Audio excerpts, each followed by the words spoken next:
ये नामांकन हो गया है। ये बड़ी खबर हम बता दें अपने दर्शकों को कि नीतीश कुमार ने राज्यसभा के लिए नामांकन अपना दाखिल कर दिया है। जो कल तक पसोपेश की स्थिति थी कि क्या करेंगे या फिर नहीं करेंगे, आखिरकार अब इस खबर पर, आज तक की इस खबर पर मुहर लग चुकी है। नीतीश कुमार ने राज्यसभा के लिए नामांकन दाखिल कर दिया है।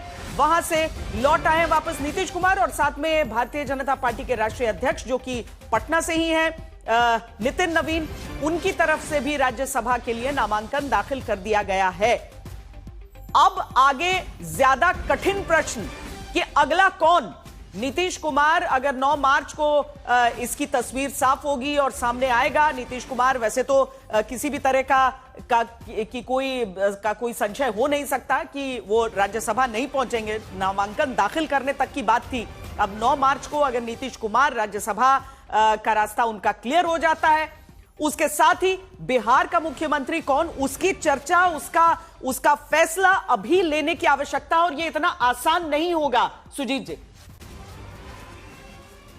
देखिए अभी तो उन्होंने नामांकन दाखिल कर दिया है और 16 मार्च को रिजल्ट आएगा। रिजल्ट इसलिए मैं कह रहा हूँ क्योंकि आरजेडी की तरफ से भी एक नामांकन दाखिल हुआ है एडी सिंह का, और वो राज्यसभा के लिए उन्होंने नामांकन आज सुबह सबसे पहले उन्होंने ही दाखिल किया। तो 5 जो इधर से होंगे एनडीए की तरफ से और 1 आरजेडी की तरफ से, तो 6 सीटें, 6 उम्मीदवार हैं, सीट है 5। तो चुनाव होगा, निश्चित तौर पर मतदान होगा उस दिन 16 तारीख को, और उसी दिन शाम में रिजल्ट भी आ जाएगा। तो रिजल्ट आने के बाद ये कहा जाता है कि किसी भी सदन के सदस्य चुने जाने पर 15 दिन का टाइम मिलता है। तो 15 दिन और रख लीजिए, तो पूरा मार्च नीतीश कुमार अगर चाहे तो मुख्यमंत्री के तौर पर रह सकते हैं। उनके जीतने पर तो कोई संशय नहीं है, क्योंकि 2 सीटों पर जेडीयू को जीतना है, तो उसमें कोई दिक्कत नहीं है। 2 सीट जो है बीजेपी की, उसमें भी कोई दिक्कत नहीं है। लेकिन 5वां जो सीट है उसमें लड़ाई होगी आरजेडी के, मतलब महागठबंधन से और एनडीए के बीच में। तो ये स्थिति हो रही है। तो कुल मिलाकर हम ये कह सकते हैं कि समय अभी है ये चर्चा करने के लिए कि अगला चेहरा कौन होगा। और जहां तक आप बात कर रही थी सम्राट चौधरी का, तो निश्चित तौर पर दौड़ में सबसे आगे वही दिख रहे हैं आज के डेट में। अगर देखें तो सम्राट चौधरी आगे देखें, क्योंकि गृह विभाग पूरी के पास है। और एक चीज और मैं बताना चाहूंगा श्वेता, कि ये जो भी मुख्यमंत्री बनेगा उसमें नीतीश कुमार का कंसेंस जरूर होगा, उनकी सहमति के बिना नहीं हो पाएगा, ये भी बात तय है। तो अभी जो पिछले, अब समझिए कि 2024 के जनवरी से सम्राट चौधरी लगातार। सुजीत जी, शशि भूषण के पास जाने से पहले एक चीज आपसे मैं जानना चाहती हूँ। निशांत कुमार नहीं आना चाहते थे पॉलिटिक्स में, रिलक्टेंटली वो अभी अगर आएंगे भी तो, और उप मुख्यमंत्री के तौर पर अगर उन्हें चुना जाता है। नीतीश कुमार चूंकि हमेशा से कहते रहे हैं और विरोध करते रहे इस तरह की पॉलिटिक्स का, क्या वो चाहेंगे उनका बेटा जो राजनीति से दूर रहा वो आज पार्टी में शामिल हो और सीधा उप मुख्यमंत्री हो जाए? क्या उनकी पार्टी के लिए ये सही है और नीतीश कुमार इसलिए इस बात को स्वीकार करेंगे? देखिए पार्टी के लिए तो सही होगा, क्योंकि पार्टी के लोग भी लगातार इस बात की मांग कर रहे थे कि विशाल को राजनीति में आना चाहिए, पार्टी ज्वाइन करना चाहिए, सक्रिय राजनीति में आना चाहिए। तो पार्टी को आगे बढ़ाने के लिए पार्टी का जो भविष्य जो देखने वाले लोग हैं उनका ये कहना है कि कोई ना कोई आगे इसको लेके जाने वाला होना चाहिए। तो नीतीश कुमार के अलावा और कोई बचता है तो निशांत कुमार। बाकी किसी भी नेता में, जेडीयू के जो भी नेता है, उनमें ये मादा नहीं है कि वो पार्टी को एकजुट रख सके और एक साथ लेके चल सके। इसी निशांत कुमार नीतीश कुमार के बेटे हैं, तो इसलिए ये सर्वमान्य हो सकता है। तो इस वजह से वो पार्टी में उनको लाना पड़ा। हालांकि नीतीश कुमार लगातार इसका विरोध करते रहे। आपको याद होगा कि कई बार एक खबरें उड़ती थी कि पिछले विधानसभा के चुनाव के दौरान कि वो चुनाव लड़ेंगे नालंदा से या कहाँ से चुनाव लड़ेंगे, लेकिन ऐसी कोई बात नहीं थी। नीतीश कुमार ने साफ मना कर रखा था कि इस चुनाव में तो कहीं कोई निशांत कुमार को कहीं राजनीति में शामिल होना नहीं है। हालांकि आप देखते होंगे कि इसमें लगातार वो बाइट भी देते थे अपने पिता के बारे में कि भाई उनको वोट दीजिए, उन्होंने बहुत अच्छा काम किया है बिहार के लिए। ये उनकी इतनी धीरे धीरे हो रही थी, लेकिन अब जरूरत बन गई है। एक तरह से हम कहें तो जेडीयू के लिए ये जरूरत हो गई है कि कोई कोई ऐसा व्यक्ति हो जो पार्टी को एकजुट रख सके और आगे लेके जा सके नीतीश कुमार के बाद। तो नीतीश कुमार के न चाहते हुए भी निशांत कुमार को पॉलिटिक्स में आना पड़ेगा। हालांकि निशांत कुमार भी पॉलिटिक्स में आना नहीं चाहते थे, शुरू की बात कहें तो उनको भी कोई दिलचस्पी रही नहीं थी, लेकिन क्योंकि एक तरह से एक मजबूरी है तो और मजबूरी को देखते हुए निशांत को पार्टी में ज्वाइन कराया जाएगा या कोई महत्वपूर्ण पद भी दिया जा सकता है। तो इस तरह की बात हो सकती है, इसमें कोई आश्चर्य की बात नहीं होनी चाहिए इस प्रकार। बहुत ही उथल पुथल भरा दौर आगे होने वाला है। उथल पुथल ये सकारात्मक भी हो सकता है अगर सारे लोग मानकर और सही तरीके से ये आगे हो, बिहार के भविष्य के लिए बेहतर होगा ये। लेकिन सुजीत जी ने एक बात कही थी शशिभूषण, और वो आपकी तरफ से भी वो कहा गया कि नीतीश कुमार के जैसा एक एडमिनिस्ट्रेटर चुनकर लाना, जो भले 19-20 का फर्क हो जाए लेकिन कम से कम उसी कार्यशैली वाला एक व्यक्ति लाना, क्योंकि 20 साल से अधिक समय से वो रहे। हालांकि 2000 में कुछ समय के लिए रहे, लेकिन 2005 के बाद से अगर हम देखें तो 2 दशक एक व्यक्ति लीड करता है, गाइड करता है एक प्रदेश को। अब वहां पर उनकी कार्यशैली एक तरीके से एक ढांचा बन चुकी है, उसी के हिसाब से आगे काम होता है वहां पर। निशांत कुमार को लेकर किस तरह का निर्णय हो सकता है, क्या समझ में आ रहा है? बीजेपी में किन नामों पर चर्चा हो रही है कि कौन मुख्यमंत्री हो सकता है? एक अच्छे प्रशासनिक अनुभव वाला व्यक्ति चाहिए होगा।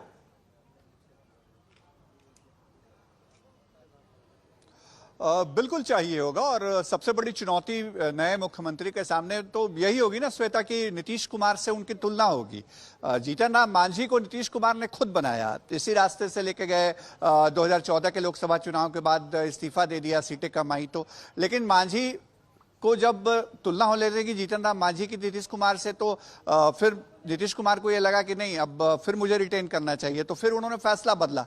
तो भारतीय जनता पार्टी के लिए यह कड़ा फैसला है, महत्वपूर्ण फैसला है। हर कोण से इस फैसले को चेक करके और तब उनको निर्णय लेना होगा। लेकिन हाँ, ये भी आप नहीं कर सकते हैं कि एकाएक आप किसी नए चेहरे को बिठा दीजिए जिसको आप नीतीश कुमार के इर्द गिर्द आपने देखा नहीं हो, किसी ने बिहार के अंदर देखा नहीं हो, और उनको आप मुख्यमंत्री बना दीजिए। ये भी करना बड़ा मुश्किल होगा। तो वैसी परिस्थितियों में कोई ऐसा चेहरा जो नीतीश कुमार के इर्द गिर्द रहा है, बिहार की पॉलिटिक्स में जिसकी अपनी ऐसी पहचान बनी है, जो नीतीश कुमार की सबको साथ लेकर चलने वाली राजनीति के समानांतर दिखती हो, तो उस चेहरे के पीछे बीजेपी इन्वेस्ट कर सकती है। और वहां पर अगर सामाजिक और जातीय समीकरण की बात करते हैं तो सम्राट चौधरी का मामला थोड़ा फिट बैठता है। लेकिन हाँ, भारतीय जनता पार्टी है, बीजेपी के अंदर चेहरों की कमी नहीं है। बीजेपी ने बार बार अपने फैसलों से सबको चौंकाया है।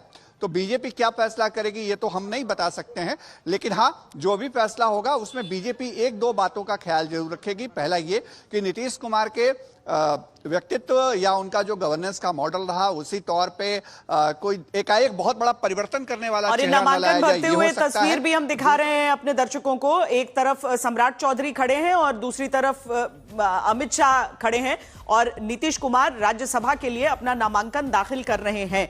क्या ये तस्वीर एक बहुत बड़ा सिग्नल बन सकती है, एक बहुत बड़ा साइन बन सकती है? जब हम सम्राट चौधरी की बात करते हैं, नीतीश कुमार यहां पर अपना नामांकन भर चुके हैं। एक अध्याय बदलता हुआ यहां पर, न अंत न शुरुआत हम कहेंगे, लेकिन बदल रहा है। यहां से उसका जो बदलाव, आप आगे बिहार के दूसरे उप मुख्यमंत्री को भी और बाकी बिहार के नेताओं को, पीछे आप नित्यानंद राय को, सबको देख सकते हैं इस एक फ्रेम में। और इसके साथ ही वो सारे चेहरे भी हो जाते हैं शशिभूषण, जिन चेहरों की चर्चा, जिन नामों की चर्चा चल रही है कि कौन अगला मुख्यमंत्री बनेगा। लेकिन चूंकि नितिन नवीन को जब हम गृह मंत्री के साथ बैठे देखते हैं और याद करते हैं बिहार का वो दौर जब नवीन किशोर सिन्हा, सुशील मोदी, नीतीश कुमार, अब सब नहीं बिहार की राजनीति में रहेंगे, बल्कि एक नया अध्याय अगर रहेगा तो उसमें उस नए जेनरेशन के प्रतिनिधित्व की भी बात हो जाती है, और वो एज फैक्टर भी शायद कुछ हद तक सम्राट चौधरी के पक्ष में जाता है।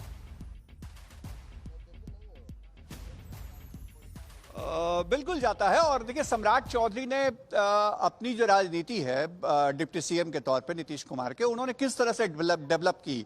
पार्टी के एक प्रदेश अध्यक्ष के तौर पे। सम्राट चौधरी नीतीश कुमार के खिलाफ जब थे, तो जब नीतीश कुमार बीजेपी के साथ नहीं थे तो वो बहुत एग्रेसिव थे, बार बार हिट करते थे, मुरेठा उन्होंने बांध लिया था।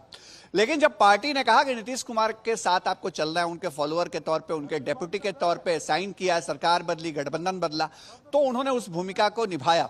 और देखिए, जो मेरे पास जानकारी है श्वेता, इसी मुख्यमंत्री आवास में जब नीतीश कुमार मुख्यमंत्री बने 2024 में जनवरी में, तो बाद में नीतीश कुमार को किसी कार्यक्रम में निकलना होता था, वो 10 बजे तक यहां वेट करते थे सम्राट चौधरी का कि सम्राट चौधरी आ जाए तो साथ में लेकर के जाएं। हमने कई मौकों पे देखा है सम्राट चौधरी नीतीश कुमार के साथ साये की तरह खड़े रहे हैं। विजय सिन्हा ने भी बहुत अपने डिपार्टमेंट में अच्छा काम किया है। शशि भूषण, अब साथ में वो वीडियो भी आ गया है, नामांकन जब दाखिल कर रहे थे नीतीश कुमार, उस समय का वीडियो भी आ गया है। बिहार विधानसभा की ये तस्वीर हम आपको दिखा रहे हैं और यहाँ पर नीतीश राज्यसभा की ओर अपना, और उससे पहले नितिन नवीन जो अपना, उन्होंने भी अपना नामांकन दाखिल किया है आज राज्यसभा के लिए। साथ में नीतीश कुमार ने बीचों बीच बैठे हैं गृह मंत्री अमित शाह, एक तरफ नितिन नवीन, दूसरी तरफ नीतीश कुमार, साथ में बिहार के दोनों उप मुख्यमंत्री आपको दिख सकते हैं, विजय सिन्हा हैं, सम्राट चौधरी हैं और ये रामनाथ ठाकुर हैं जिन्हें आप देख सकते हैं। चूंकि बिहार की तरफ से जो नामांकन राज्यसभा के लिए आज दाखिल किए गए हैं, तो उन सब के गृह मंत्री अमित शाह की मौजूदगी में ही सबने अपना अपना नामांकन आज दाखिल किया है। आज ही आखिरी दिन था और ये प्रक्रिया आज पूरी हो गई है। लेकिन दो नाम, उपेंद्र कुशवाहा को भी आप देख सकते हैं यहाँ पर। उपेंद्र कुशवाहा ने भी राज्यसभा के लिए अपना नामांकन दाखिल किया है। पिछले लोकसभा जो 2024 में चुनाव हुए, काराकट से अपना चुनाव वो हार गए थे, और पर उसके बाद ये गठबंधन बना रहा। गठबंधन उनकी पार्टी का भारतीय जनता पार्टी के साथ, एनडीए के साथ में बने रहे और अब उनको राज्यसभा के लिए उन्होंने अपना नामांकन दाखिल किया है। और ये नीतीश कुमार की तस्वीर, सबसे पहले नीतीश कुमार की वो तस्वीर जो राज्यसभा में नामांकन दाखिल करते हुए आप उन्हें यहां पर देख सकते हैं। तो विधानसभा में प्रवेश करते ही जो पहला कार्यालय है वहां पर इसका ये नामांकन की प्रक्रिया होती है, वहां पर इन्होंने अपनी नामांकन की प्रक्रिया को पूरा किया है। और उसके बाद अब अगले महत्वपूर्ण प्रश्न का मंथन इसी एक तस्वीर के साथ शुरू हो चुका है कि अगला कौन। बिहार की राजनीति में क्या निशांत कुमार प्रवेश करेंगे? अब नीतीश कुमार के वो बेटे जो अब तक दूर रहे हैं राजनीति से, क्या वो आएंगे? क्योंकि हिमांशु मिश्रा भी हमारे साथ जुड़ रहे हैं। हिमांशु, कल तक जो चीज ऐसा लग रहा था कि कहीं रात होते होते, सुबह होते होते बदल न जाए, आज आखिरकार वो हो गया। नीतीश कुमार ने राज्यसभा के लिए नामांकन अपना भर दिया है और बिहार में मुमकिन है पहला भारतीय जनता पार्टी का मुख्यमंत्री अब देखने के लिए मिलेगा। क्या बहुत स्मूथ रहा है ये?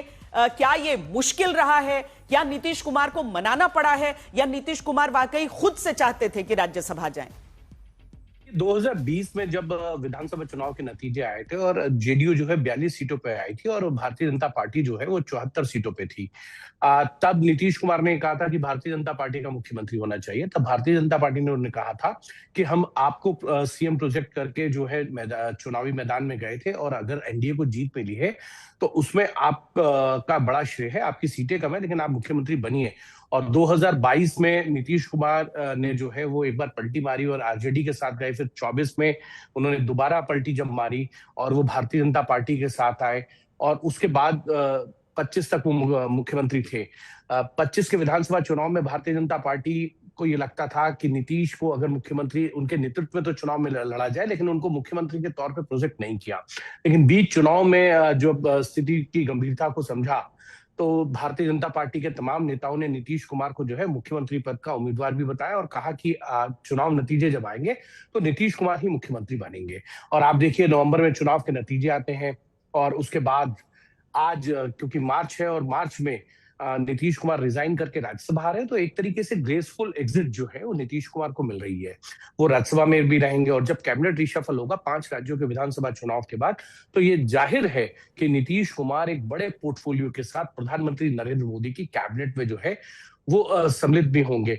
और ये कैबिनेट रिशफल क्योंकि अब विधानसभा चुनाव के नतीजे आ जाए उसके बाद होगा, यानी जून तक हो सकता है, क्योंकि 10 जून को मोदी सरकार के जो तीसरा चरण है इसके 2 साल पूरे हो जाएंगे, तो कैबिनेट में रिशफल होना भी स्वाभाविक है। और ये बात लंबे समय से चल रही है कि मोदी सरकार में कैबिनेट रिशफल कब होगा। लेकिन एक चीज जरूर है, नीतीश कुमार का स्वास्थ्य को लेकर हमेशा सवाल उठाए गए हैं और नीतीश कुमार इस बात को भली भांति जानते थे। और इसीलिए आप देखिए कि दिल्ली से बातचीत हुई, उसके बाद वो उनको कहा गया राज्यसभा चुनाव है, आप राज्यसभा में आ सकते हैं, निशांत को एडजस्ट किया जाएगा, यानी निशांत जो है उप मुख्यमंत्री होंगे जेडीयू की तरफ से। ये इस तरीके के जो अब ये कह सकते हैं कि साइन जो है वो मिलने शुरू हो गए हैं। दूसरी चीज, नीतीश कुमार को लेकर भारतीय जनता पार्टी के कुछ नेता ये चाहते थे 20 के चुनाव के बाद, जब 22 में वो आरजेडी के साथ जाके जब उन्होंने सरकार बनाई श्वेता, तब सम्राट चौधरी ने ही जो है वो मुलेठा बांध लिया था। उन्होंने कहा था कि नीतीश को जब तक मुख्यमंत्री के पद से नहीं हटा देंगे तब तक वो मुलेठा नहीं खोलेंगे। लेकिन 2024 में परिस्थितियां सब जानते हैं क्या हुआ, और नीतीश कुमार आए और सम्राट चौधरी ने मुलेठा जो है वो अयोध्या जाके खोला। लेकिन ये राजनीति है, और राजनीति में ये नहीं कहा जा सकता कि कोई आपने प्रण ले लिया और फिर वो उस तक, इससे ये भी साबित होता है सम्राट चौधरी को भी जो उन्होंने कसम ली थी उसको तोड़ना पड़ा। लेकिन फिर सम्राट चौधरी नीतीश के साथ खड़े नजर आए और वो मुख्यमंत्री बने 24 में भी, 25 में भी। और अब ये माना जा रहा है क्योंकि वो कुशवाहा जाति से आते हैं, तो कोरी और कुर्मी का जो एक गठजोड़ है, क्योंकि आप खुद बिहार से हैं, वहां लव कुश राजनीति के तौर पर नीतीश कुमार ने अपना ताना बाना बुना था, सामाजिक समीकरणों को साधा था, नॉन यादव ओबीसी को अपने साथ लाकर एक बड़ा चंग खड़ा किया। और भारतीय जनता पार्टी के साथ जब वो अलायंस में थे तो वो छोटे भाई थे 1995 में, लेकिन समय आता गया और आप देखिए फिर बड़े भाई हो गए, फिर एक बराबरी पे आए दोनों।